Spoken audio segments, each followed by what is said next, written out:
ballot papers was 2011. And I do hereby declare that the said Andrea Marie Jenkyns is duly elected as Mayor to the Greater Lincolnshire Combined County Authority.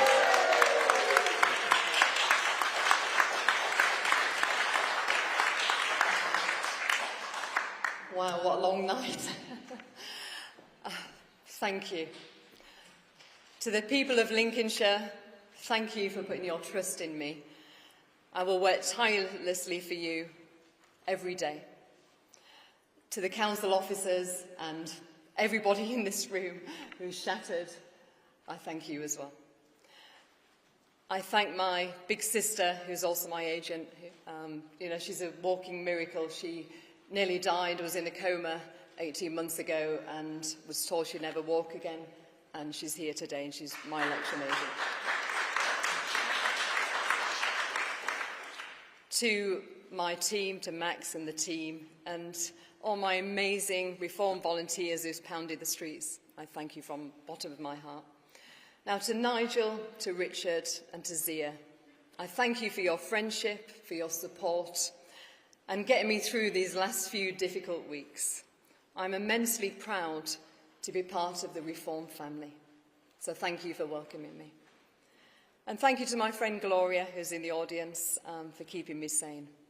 Now, I've fought many elections, 4 general elections, my 3rd local election, but I'm going to be brief with this, don't worry. I've never experienced such negativity and soul-destroying campaigns against me like this one.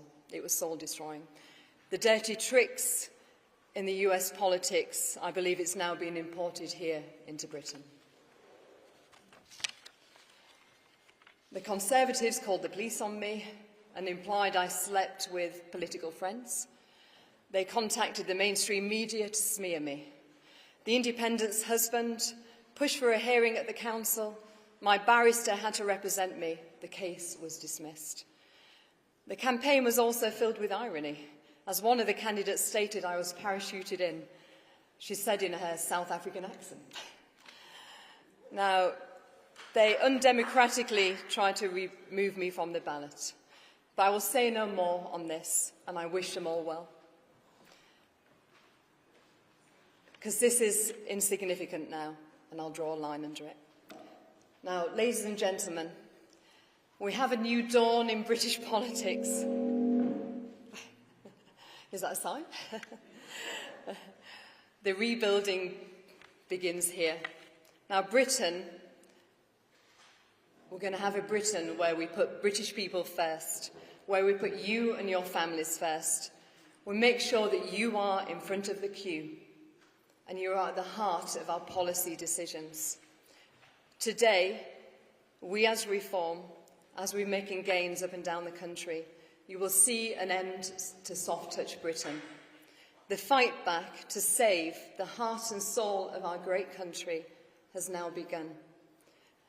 Now that Reform is in a place of power, we can help start rebuilding Britain. Inch by inch, Reform will reset Britain to its glorious past. We will tackle illegal migration. We've been working on policies. I say no to putting people in hotels. Tents are good enough for France. They should be good enough for here in Britain. But I take my hat off to our great leader, Nigel. Now, he has fought for decades, and he still fights for you here today. And I know one day he will make a magnificent Prime Minister. Now, to the people of Lincolnshire, I will fight for you. I will not shy away from asking tough questions and challenging the two-tier system that has broken Britain. With me as your mayor, I will always put you first. I will keep your taxes low. I will work with you, with our industries, with our business, and with our young people. And together, it's time to heal. We will deliver a once-in-a-generation change. I will lead with a sword of common sense and cut through wastage and bureaucracy. I will fight for the heart and soul for our farmers against this god-awful Labour government. And I will fight against the destruction of our countryside by Ed Miliband. I will fight to ensure Lincolnshire is the best place to live, to work and retire. But most importantly, as a mum to my precious gift in the world, my 7-year-old son Clifford, just as I fight for him and his future, I will fight for your children's future. I will fight for your children's future in this great county that I grew up. Thank you.